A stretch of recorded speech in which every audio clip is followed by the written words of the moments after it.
friends, I have some fun stories for you today.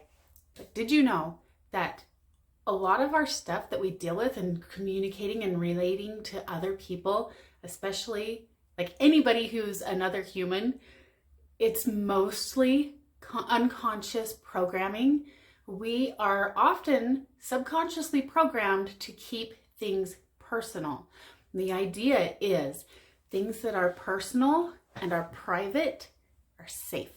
It's a safety mechanism, and we're subconsciously afraid of reaching out and letting other people be a part of our inner core and our who we are at the very, very center, because it feels safe.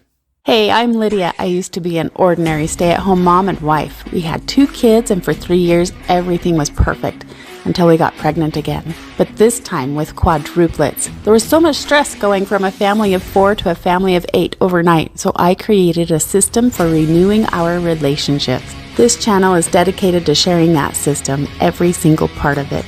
I love teaching how to connect, manage emotions, and turn it all into growing together times. You're going to find all that information right here. We've had some past experience, some history that has given our subconscious this programming. And so what do we do? We have to overcome this idea of keeping things private, or we're never going to be able to have a personal relationship. And is really, really important if you're trying to be married, and keeping secrets, keeping old history, keeping personal things private, it makes it really hard. It makes it really, really hard to have a happy marriage if you're not willing to open up and share. And it goes both ways. Both people involved in a marriage have to open up and share with each other. You just have to. In order to connect and have a relationship that's personal, which is kind of the idea of having a strong, happy marriage, you have to be able to be vulnerable and let that guard down. So we have to share some personal things. So to illustrate this fun idea, I have a story to share with you.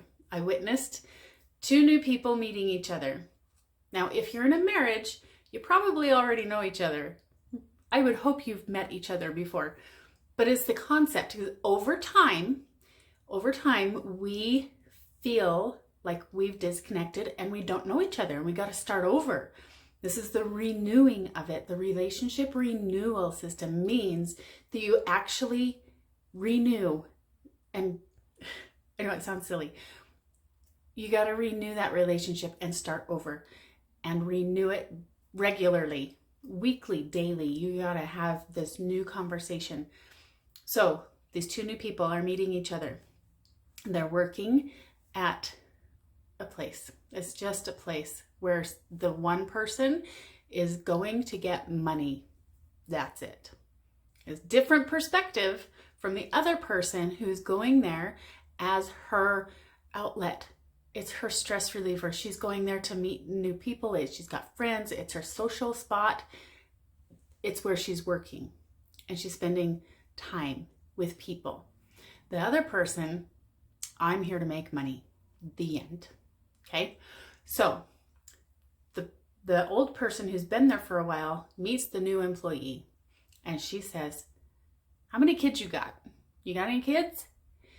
And the new person who's like, "I'm just here to make money. What are you talking about?" Right? She goes, "That's personal. Walls up, shut down, not going to talk about it." Do you have situations like this? If you're like, "How's your day at work?" Do we ask, "How's your day?" Or do we just get right to the nitty gritty and say, "Did you fight with your boss today?" Oh, wait, whoa. It kind of has the same effect, because it's abrupt. It's shocking the system, and it's like, wait, I'm not ready. Hold on, I'm not ready. I'm not ready to make that leap into being vulnerable. So that relationship with the new employee not started off on a good foot. Another person comes in and is like, "Oh, hi, nice to meet you." She's like, "Okay, nice to meet you." But she's already got her guards up. She's just there to make money, right? This new employee is just there to make money. The end. That's it. This other person who's been there a little while has established relationships and friendships with her coworkers. She's like, we're friends in this place. We got to be friends. And we have to do that with our marriages too. We've got to be friends. We got to be friends. So she looks at the new employee and goes, oh, she's wearing bracelets. Let's say, I like your bracelets. You're looking good today. That's pretty cool. And lo and behold, because it's not at the core, it's not a jolt to the values and things that you hold dear, the new employee is willing to say, oh yeah, I made the bracelet. I have a talent. I have a skill. I love being crafty. And it opens up a conversation. Now here's how it goes. You start further away and you work your way in on the layers till you get to the core. That's how it works. You've got to start out further out, like a bracelet. How personal is a bracelet? But it leads to opening up.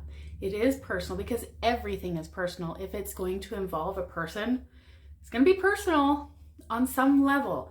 But these are the layers and the levels.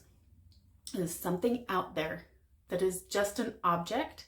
It doesn't really connect to anything that you can see, but it opens up her interests. What are the interests and things that, you know, might be interesting to talk about? But then as you follow that thread, follow those layers down, you get deeper. And then after a while, I watched this conversation happen. It was amazing. It was so great. After a few minutes, she's talking about how she grew up on a farm and she loves to ride horses. And she is talking about those deeper, meaningful, heartfelt values.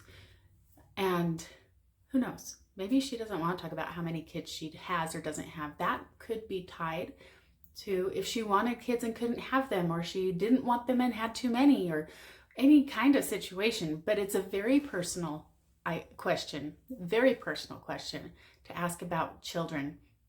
Is tied so much to heart.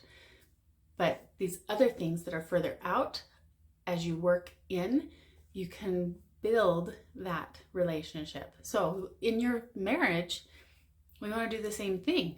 We want to start further out. How's the day at work? Did you have a nice drive? Any cool songs on the radio? Something you heard on the news?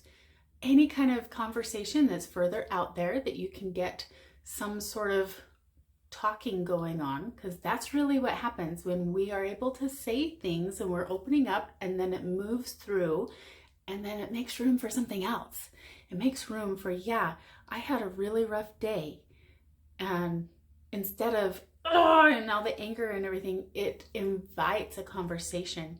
It makes it a calm conversation, a supportive conversation, even if you're interested in all the other things that go around. And all the other things that go around, it's not just having a bad day. It affects other things, all these other layers, and they're all connected. And when you're really interested in how your spouse has had what kind of day, then it really validates on a so much deeper level when you include all the different layers when you're dealing with that. So what are some other questions that you can ask? There are things about the world, the news, if you will, the community or work, and you get closer and closer. And how's your mom doing? How did you talk to your sister today? Maybe something like that. And you get closer and closer. And then how do you feel about something? An opinion about personal. This is a really good way to get in the mood to talk about money. I know you got to get in the mood for money. You got to get warmed up. Not, some people want to gear up for it. And they're like, oh, I'm going to have to go talk about money. Ugh. But this is a different kind of approach. And you can work your way into it and say, okay, now let's talk about money. What else we got going on? Something that's very personal, very vulnerable.